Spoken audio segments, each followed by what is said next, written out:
without spending any money, Hammer could have told some people up, like that wouldn't have been, it wouldn't have, I know who Hammer was affiliated with, and he wouldn't have to pay to tell somebody. That goddamn MC Hammer, very serious about beef. Y'all motherfuckers laugh and y'all joke about Hammer. No. And he used to what anybody who come to the Bay Area, they was in for it. Cause we seen it. I seen it. And really the only time I'm going dressed, it was ridiculous. I didn't know who that dude was. You put your foot in your mouth, said a couple things, you let the smooth taste fool you. You thought the Running Man was more than a dance, whatever it was. MC Hammer is an individual whose reputation warrants caution. His rivals would certainly corroborate this assertion. During the 1990s, he epitomized superstardom, celebrated for his infectious hip-hop tracks, his unforgettable parachute trousers, and his impressive dance repertoire, which included signature moves like the typewriter. Moreover, who could overlook his iconic catchphrase, "Hammer Time"?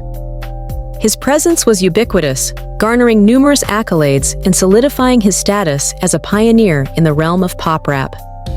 Notably, he achieved a remarkable milestone by becoming the first hip-hop artist to attain diamond certification with his album, Please Hammer, Don't Hurt 'Em.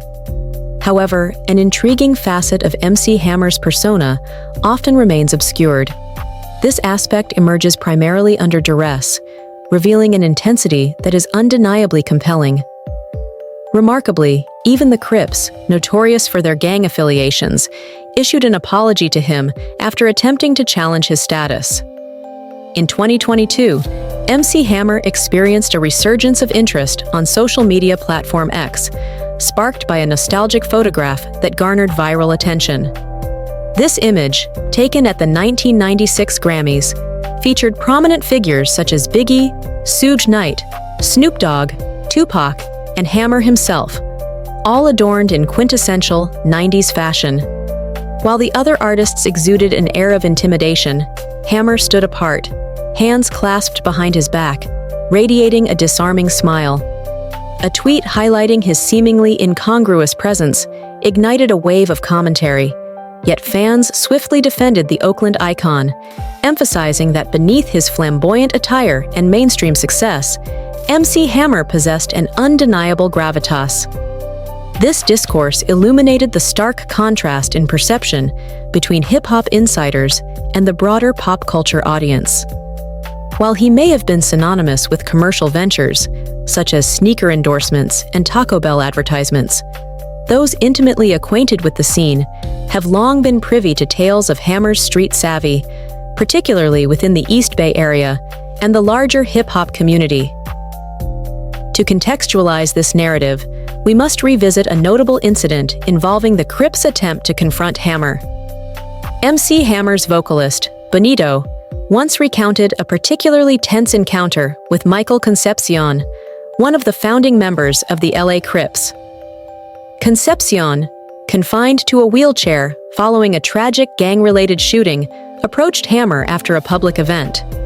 As they made their way back to their hotel, they observed Concepcion encircled by several members of the Crips, creating a palpable atmosphere of tension. When Michael summoned Hammer, the gravity of the situation became apparent. He cautioned Hammer that, given their location in Los Angeles, unpredictable circumstances could arise, and proposed that Hammer consider hiring him for protection. This incident not only underscores Hammer's resilience, but also illustrates the complexities of his identity, intertwining his commercial success with a deeper narrative rooted in authenticity and street credibility. It's this dude in his wheelchair and about 4 or 5 dudes with him. He came at Hammer like, hey man, it's LA and everything, man, and things can happen, you know what I'm saying? You need to holler at me, man, you know what I'm saying? Holler at me for protection. Hammer said, protection for what? You see, man, I got 12 bodyguards out there, and 4 or 5 of them straight killers. You know what I'm saying? So, what you talking about? You know what I'm saying? I don't need no protection. Man, if you don't, something could happen to you, whatever. He said, what you trying to say? He said, you need to go ahead and, take care of that and everything will be cool. He said, you trying to start strangle on me? He was situated in a wheelchair, accompanied by 4 or 5 associates. He approached Hammer and remarked, "This is Los Angeles. where circumstances can quickly escalate, if you catch my drift.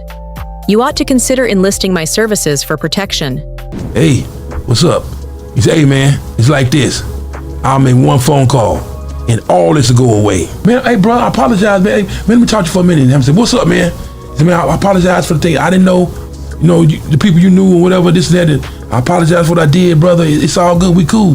We good. And Hammer's like, yeah, it's all right. In light of the prevailing circumstances, one must ponder the necessity of protection. I find myself surrounded by a cadre of 12 highly trained bodyguards, poised to safeguard my existence. Despite the palpable threats, I remain unconcerned about my safety.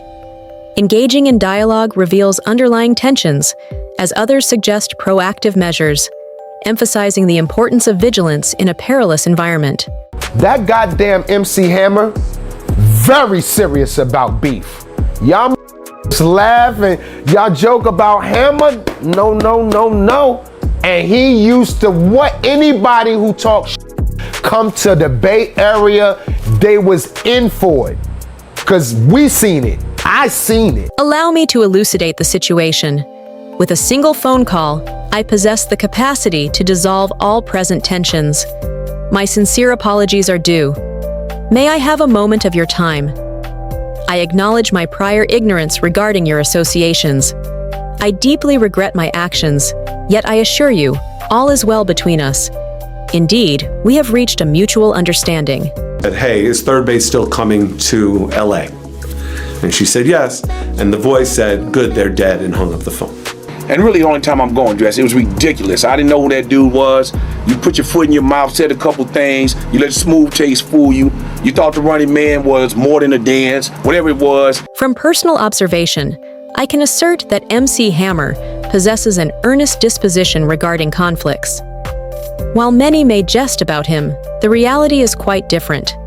Individuals who dare to speak ill and venture into the Bay Area find themselves confronted with the consequences, as I have personally witnessed such incidents unfold.